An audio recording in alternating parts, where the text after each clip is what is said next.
কি অবস্থা? ফারুক ভাই ভালো আছেন? বহুদিন পরে দেখা, কতদিন পর দেখাচ্ছে তো কি অবস্থা? আপনি আছেন না ভালো?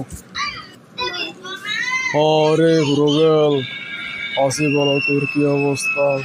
তোর কতদিন হতে ছোটবেলা তোর সাথে বড় হয়েছে, একসাথে বড় হয়েছে, কত মিস করি। আহ সেই দিনের কথা এখনো ভুলি নাই।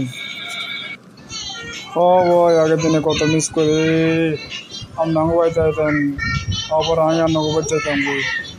সেদিনের কথা খুব মিস করি। তো এই আপনার আগের দিনের কথা আসলে মনে পড়ে। আচ্ছা, আপনার বুঝ জামাই বা ট্যাক্সি জামাই কুতুতে একদম মিস করেন না?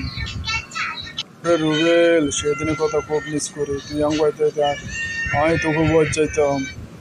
আবার আর যে সবাই ভূত জামাই কইতো বা ট্যাক্সি জামাই কইতো, সে কথা অনেক মিস করি। আসলে এগুলা এগুলা তখন চেতলে অনেক ভালো লাগতো। এখন এখন এগুলো মনে পড়ে, অনেক খুব মিস করি।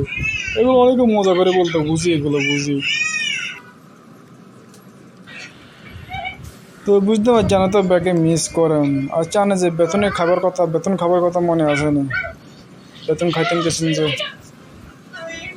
ও হো হো হো, রুবেল তুই কেন জানো? সে কথা মনে করে দিলি। আহ, আহ, খুব মজা লাগে সেই দিনগুলো, খুব শান্তির দিন সেগুলো।